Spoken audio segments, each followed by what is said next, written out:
Yeah. Hi everybody, my name is T'ata Begay. I am one of the newly appointed community liaisons for Choctaw Nation. And so a lot of people like to ask, what does community liaison mean? That's something we're still rebuilding, learning. As I stepped into this role, our department kind of rewrote the role a little bit because my focus goes back to culture, community building, and culture is my life. It's something I grew up in, and that's like we're talking about. It's something I really want to rekindle because culture has supported me this far. It's taken me all through my school, my bachelor's, my master's, and now my doctorate in all aspects of my work. I've always talked about history, culture, powwow, and just how it's really brought me here and inspired me to do all of this. And so, I'm very much learning every day, and being a community liaison, that's something I'm very big on, is I'm not the expert. I don't know everything. And so I'm very much on engaging. If you guys have something to say, something that I can learn, I can add to it. I can go on to present to our community, like, hey, you're not gonna hurt my feelings, because again, I don't know everything. So if you see something that could help make my presentation better, please let me know.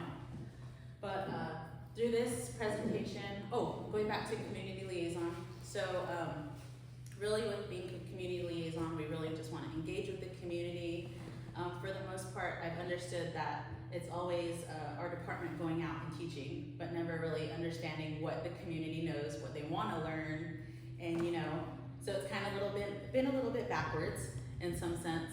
So myself and then my coworker Kai here is really trying to take a new initiative in 2026 to really get to know our Choctaw community, not just the people who already made it big, but the people doing everyday stuff in our community, incorporating culture and living the Choctaw life. And so that's really something that we're trying to rebuild and learn from.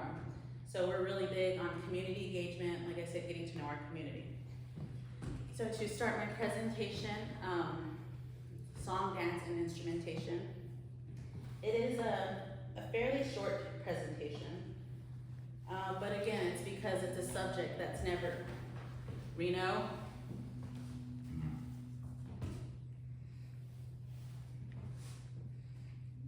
Reno, it's not coming on. It's a subject that really hasn't been talked about too much.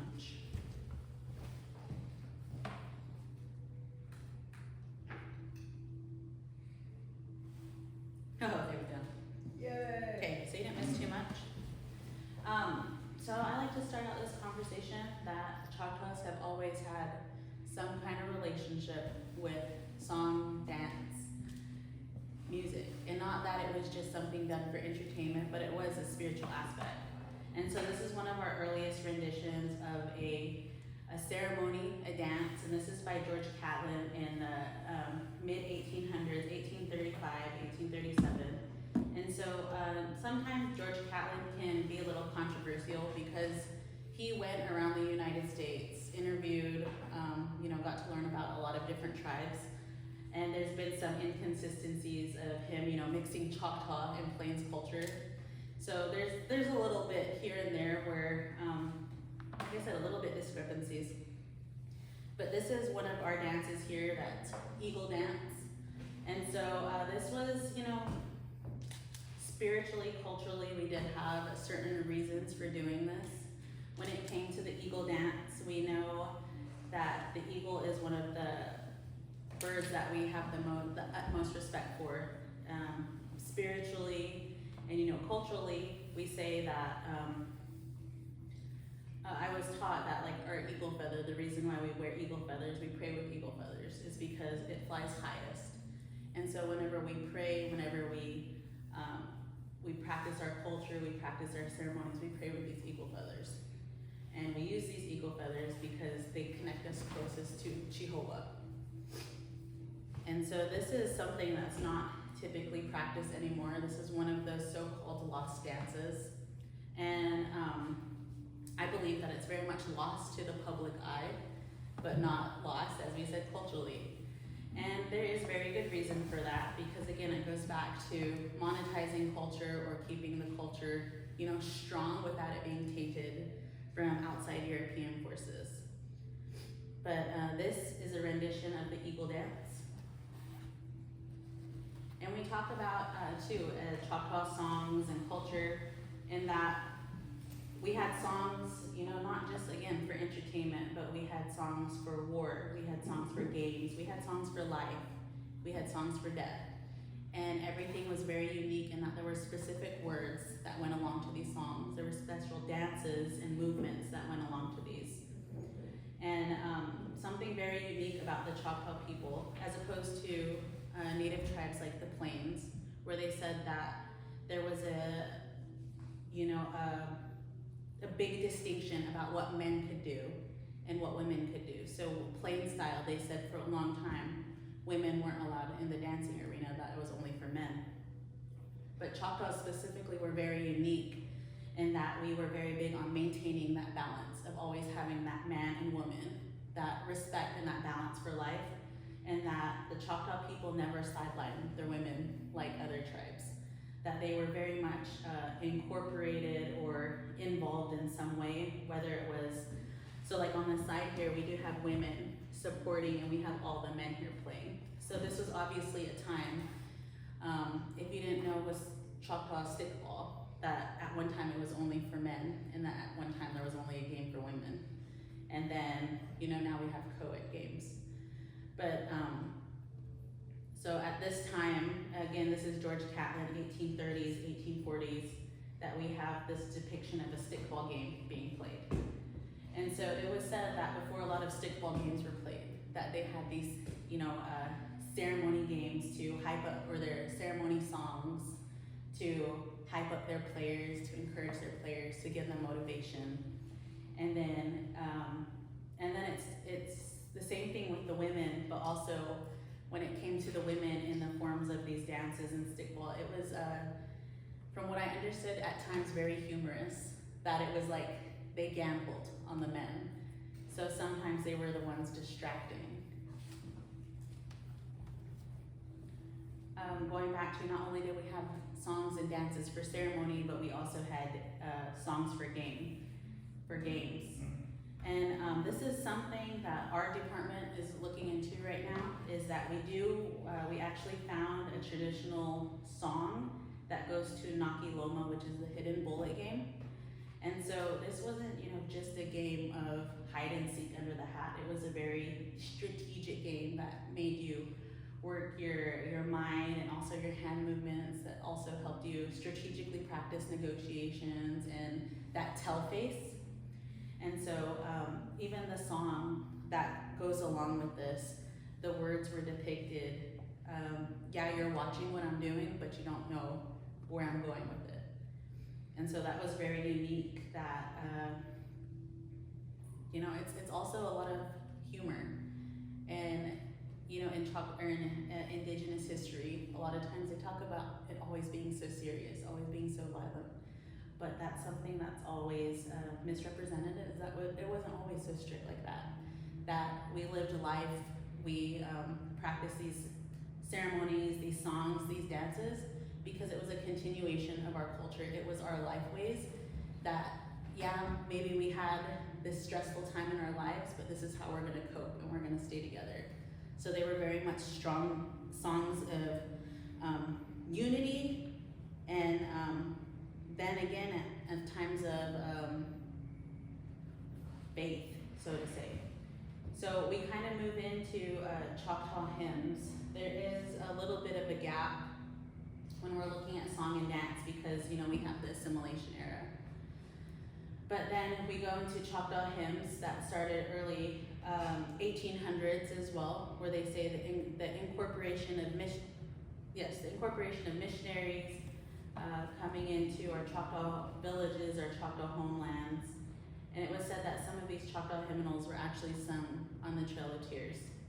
And so, you know, Choctaw hymns for myself, it is not something that I really grew up in. I grew up not really around the church aspect. So my relationship to Choctaw hymns is a little bit different, in that I'm still trying to understand and learn. But I really talked to a lot of singers that do practice it every day, that do practice when they go to church, and it really is an understanding that, you know, they say that we sing these Choctaw hymnals to continue on our Choctaw language. And, you know, for a long time, I kind of didn't understand that. And I'm not a first language speaker. I'm not even a second language speaker. I mean, I can hear people talk and I can kind of somewhat pick up what they're saying, understand We're not what they're going to saying. starve. We know when they say food. Yeah, exactly. I know when they say hurry up. So, you know, things like that. But talking to people and listening to, you know, their relationship with the song, what these words mean, that they might not be language speakers, but they know these songs in the Choctaw language. You know, that really is still continuum on your culture, whether it's singing for faith-based reasons or it's singing to sing your Choctaw songs. You know, it's really cool that, like I said, everybody's experience or relationship this is very different. But this is one of our most prominent ways that our Choctaw people today are still practicing their culture.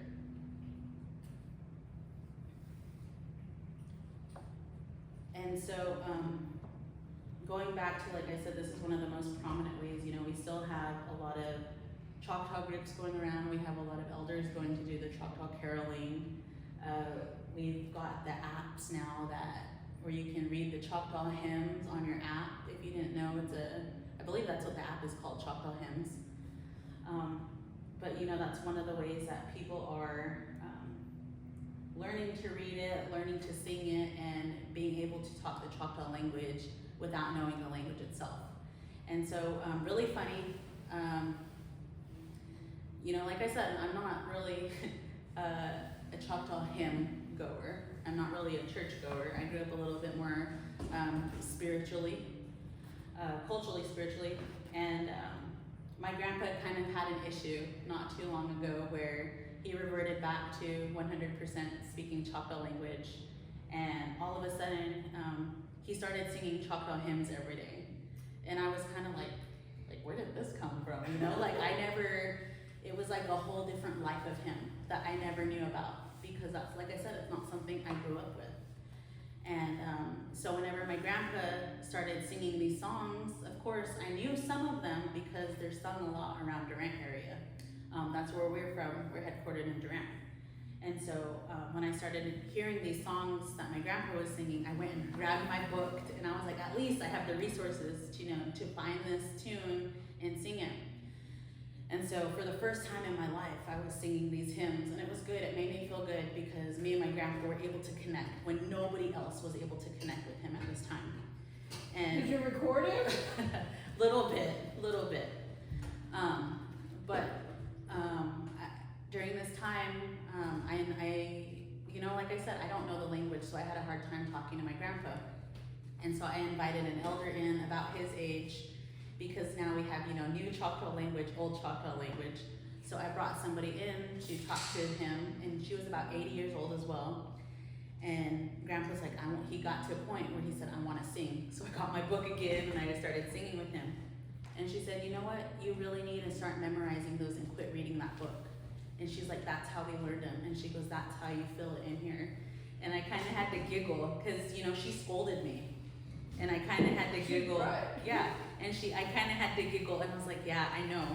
Like, you know, I got a little bit embarrassed because there I was reading. And I was just like, you know, I know, I'm sorry that this is probably not the way I should be learning. I was like, but I don't know this. Like, believe it or not, this is only my third time, my second day singing a hymnal. But this is how I'm able to connect with my grandpa. And so whenever I was kind of able to explain that to her a little bit more, then she was like, oh, okay, you're doing good. And so, you know, it was just a little bit of that understanding that she goes, you know, that's how my generation learned. That's why it's so important to us. That's why we feel it, is because we had to learn these songs by memory. We didn't have all these resources to where it just becomes repetitive and it means nothing.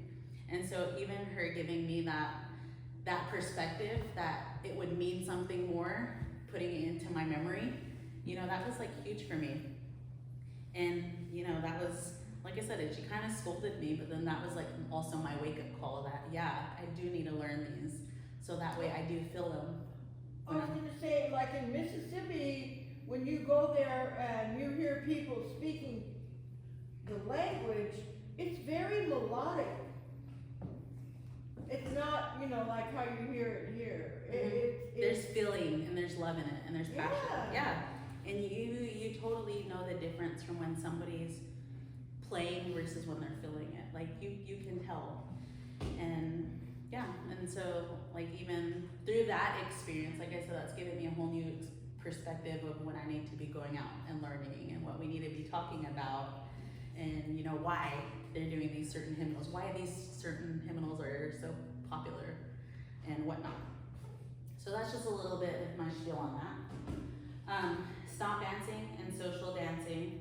And there's a little bit, again, discrepancies in this because this is kind of where we get into our colonial mindset of us versus them. And we sometimes forget that we are all a Southeastern people when we talk about stomp dance and social dance. And so there was a time where I started integrating more with Choctaw Nation, attending more of their cultural events and stuff like that. And that's when I really started recognizing like, hey, this song is this song, that song is that song. And I was like, man, we're singing the exact same songs, but we're doing totally different movements. So I think that also comes along with a little bit of how we were introduced to missionaries and how those missionaries influenced those different, our different communities and cultural responsibilities within our communities. But with social dancing, I don't know how else to explain it, but from everything I've learned, everything I've researched, it really was like a powwow in that there was a time, a day, you go and there's food, there's people, you go to fellowship, you go to have a good time, you go to learn, you've got all ages there, you've got elders there, you've got, the parents there, you've got the youth there, and it's really just having a good time. So going back to when I said, no, we only do this for show, I'm like, we really need to change that and bring this, culture back to our community. But stomp dance and social dance, they really are, in my eyes, one and the same. It's just that they're put in on two different platforms.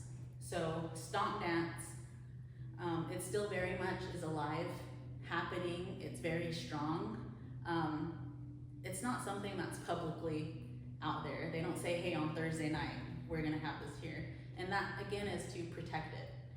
I really, truly believe that, once people get your true intentions of why you're trying to learn your history, your culture, and that you're not just trying to write a research paper on it, and maybe you're trying to live it, then that's when you start finding your in to it.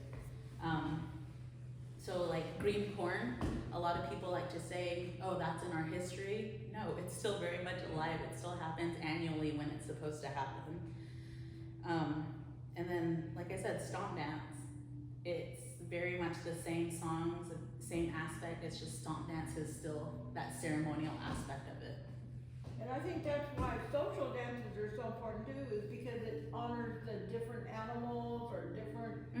Yes, and so that's something I didn't talk about is that, with our dances, they're not just blurting out words, they're not just, making stuff up. Like we really are talking, we're speaking life into these songs, and that we're talking about our animal relationships, our environment relationships, our relationships with other people and our other communities. And so it's really big, and that's something that Kai and I talk about. Like when we see social dancing today take place, sometimes it's so serious in that they don't look like they don't want to do it, or they're not having fun, and it's just like going through the motions. And we're like, no, like these songs, these dances are supposed to be bringing life back to the people. You're supposed to be making you happy. They're supposed to be making you feel good, and that kind of goes back with that disconnect of we don't know why we're doing this, or we're not understanding why we're doing this.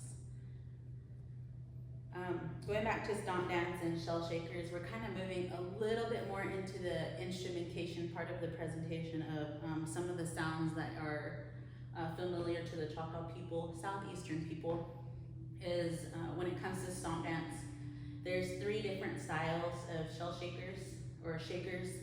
So we have the pretty traditional turtle shell shakers.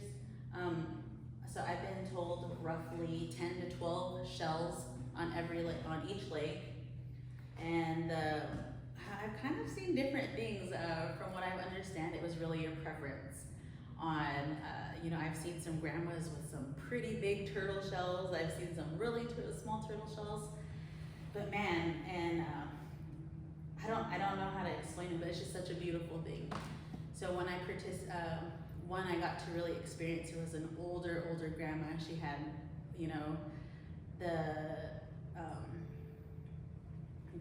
the group that she came with, the singer that she came with. She was the only woman, and I could all the other groups that came. There was quite a few of them with quite a few women followers that came to help. And so when it comes to stomp dance, the men sing and the women lead with the music. And so with that one grandma there, I remember watching her and I was wondering, how is this gonna go? And right when the song started, it sounded like there was 10 women behind her. And I was like, man, it was just so beautiful to see her really getting into it. She didn't look like the older woman at all. She came to life.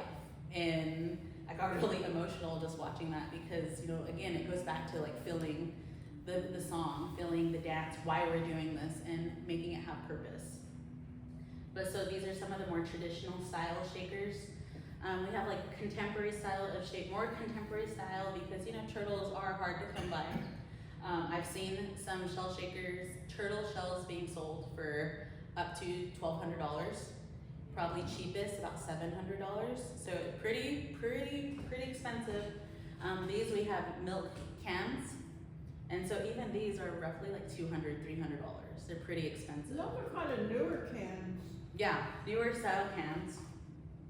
And then I've seen them up 4 deep, which to me is kind of crazy, but it is. It's pretty crazy, and they're I heavy. have a set of cans that's kind of old and they're smaller cans, and then I think there's those canned milk. Oh, like the little condensed little milk. canned milk can. Yeah. I don't know what those are, green beans or something. Yeah, so there's different ways you can make that. Also very heavy. I would say anywhere from, what would you say, 15 pounds each? 10, 15 pounds each? They're pretty heavy. And then, What is up with that? okay. And then that last shaker I had there were made out of deer hooves. And so, They have a nice sound to them. yeah, they've got a very different sound. Each of these shakers have very unique sounds to them. So this last one here was the I deer should have toes. brought some. Yeah, that's something I could totally do next time. But yeah, with the hooves, you cut the hooves in half, you put them in close proximity, and when the hooves clap together, they really do sound like toenails hitting the ground. But yeah, shell shakers. This is somebody that I would like to highlight, Buster Ned. He grew up in Mississippi, and I was told that he grew up around his grandparents a lot, so of course that connected him very much more to his culture because he lived differently than everybody else. And it was said that when he got into his 60s, 70s, he really came around into Oklahoma, and him and another Choctaw community member brought a lot of the social dances and the songs, not just to the Choctaw, but to the Chickasaw community as well. And they actually had a Choctaw Chickasaw dance group, and they went around, taught different communities, and he was very instrumental in bringing our songs and dances to Oklahoma. And so what a lot of people like to forget is that Oklahoma wasn't, always our ancestral lands, that we did come from other places. So a lot of times our cultural songs and our cultural dances, even our clans, a lot of times were connected to those place bases. And so, you can't just pick a tree and say this is a sacred tree and start a ceremony that way. You can't just make it up. And so that's why we do have some of our cultural ceremonial ties a little bit confused or lost. I wouldn't say necessarily lost, but they weren't meant for here. They were meant for our original homelands. But we do still have places that are very important to us around here that have become sacred and meaningful to us because they have become a part of our history. But that is Western Ed. Going back into our instrumentation again, most with Choctaw social dancing, it was very simple. It was just singing with your voice, and then we also had chanting striking sticks, which were usually made of oak, something like this, or at times, you have stickball players just hitting their sticks together. But it was clavels, is that how you say it? yeah. And just the striking of the sticks. So a lot of our social dance songs are, simple in beat. They all have a lot of the same beats. This is another, I guess, prominent instrument in Choctaw culture that we see today. Here we have Presley Byington, who is more familiar with the Choctaw flute. He goes around, and when I say Choctaw flute, it's not just a flute, it's actually a flute made out of river cane. And so that's what makes it Choctaw, is that river cane was a very important resource to us, not just for flutes, but also, for our everyday life. We had different tools, our baskets, our weapons. A lot of our livelihood went around the river cane. And so that's what makes the flute, Choctaw flute, is that it's a river cane. So what's really cool about, what's kind of funny, I guess, about the river cane is that he teaches classes from time to time around the community about how to make river cane or river cane flutes. And I remember participating in his class and just watching and kind of seeing how the people interacted with him. And after they finished their class, some lady said, "I don't know if my flute works right." And I thought it was so comical that he said, "Well, does it make a sound?" And she's like, "Yeah." He goes, "Well, then it's a flute." So I was like, okay. So that was his rendition, as if the flute works or not. He's like, "Yeah, it works, but you don't know how to play it yet." So I was like, all right, that makes sense now. But yeah, this is something that we have. We also have drums, Choctaw drums. So these were this came as an influence from some of our soldiers, military standings, and that we have this warlike type drum in that before some of our songs, before some of our dances, at times now we even play the drum before our stickball games, because then it was also like a sign of support, strength, and then also, hearing that beat of the drum, it really hypes you up, gets your players prepared. A lot of times it's referred to as like the opening songs of basketball games or opening sides of football games, when you hear that loud music, that pump up music. Broken Bows using stickball drums at their football games. Yeah, I heard that. That is awesome. And so typically these drums were made out of deer hide and or bison hide. And these are a little bit different drums we have. So this is more of the Choctaw drum. That's like a peyote style water drum. And in our cultural findings, we've actually found some drums that really look like this from Choctaw culture. And then this is something that has been adapted now. If we don't have these drums, we still have a lot of drums like this. It's referred to as a hand drum, and it's something that some of our community members use because these are a little bit harder to come by. We also have something called the Choctaw fiddle, and it, with this, it's one of those things where it's like, yes, it is a fiddle, but again, it's the relationship to what makes it a Choctaw fiddle. So we go back to social dancing, those social events like that where they played their stomp dance songs or social dance songs, social dances. But that was just one aspect of those gatherings. There was that cultural gathering, and then there was also a little bit more of the fun where they would play fiddle music. Again, this is early, or I guess this is later, and later in the years, obviously, when we have more square dancing and whatnot. But the Choctaw fiddle was... The fiddle dance, they still do that in Mississippi, because Mhm. they did, just when we were there the time before last. And, our granddaughter, they asked her to participate, because she was the princess. Yeah. And of course, they want her out there. And I was shocked that, she could pick it up really easy. And she did a lot of the fiddle dances, but they do house dances, Mhm. kind of things. And that's pretty So fun. this is one of the ways it was really cool to see our Well, our more culture. social. Yeah, our culture adapted into, I guess, mixing culture with more modern music. So this is one of the ways we do that.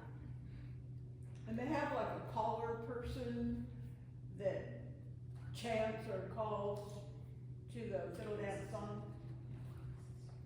Yeah, let's talk more about that. I want to learn more about fiddle dancing.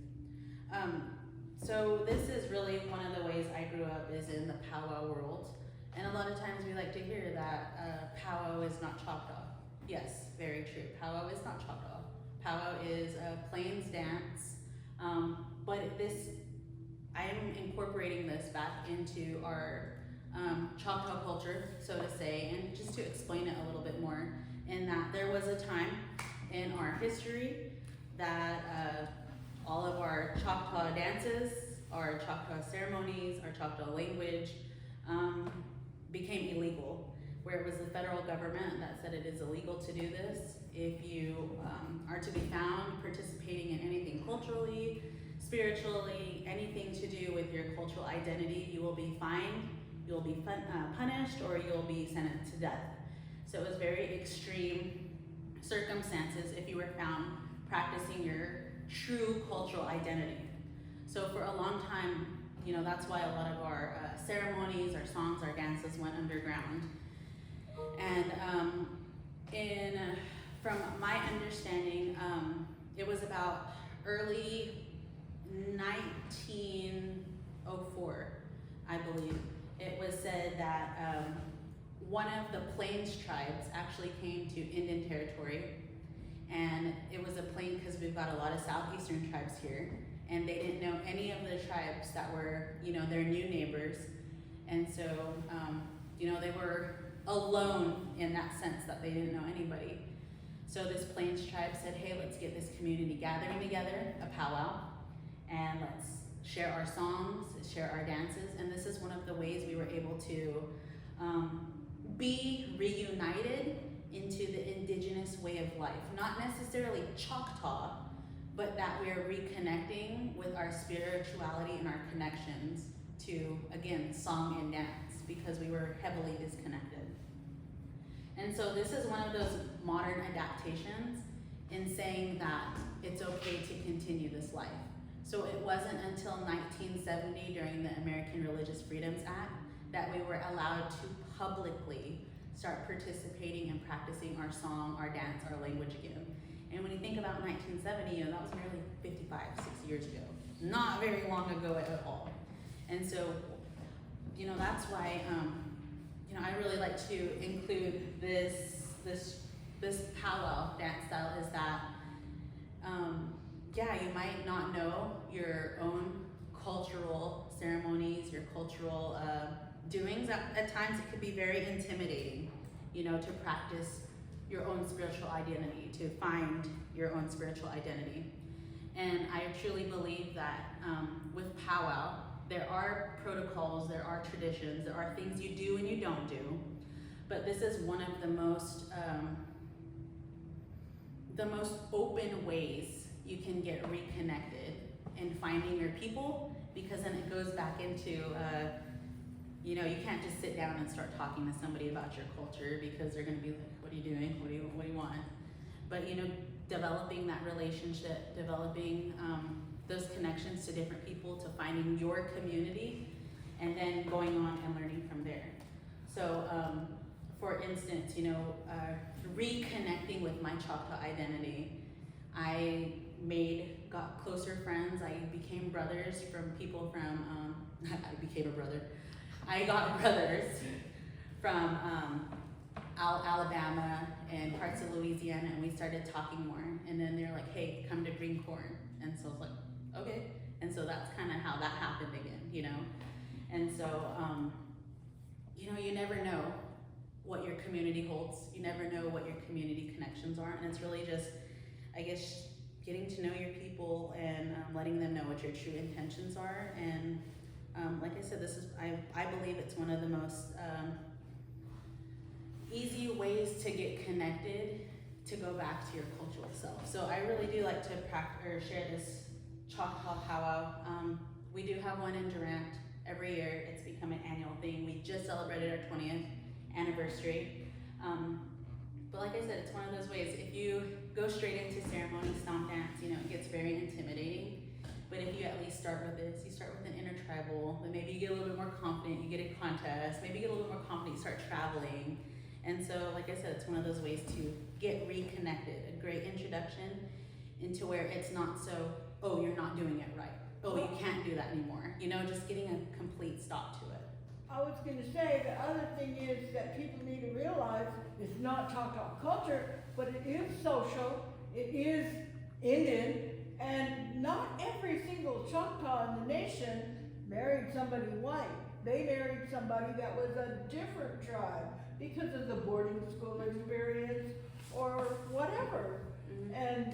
And so you have to include those people, and I think powwows are inclusive. Mm-hmm.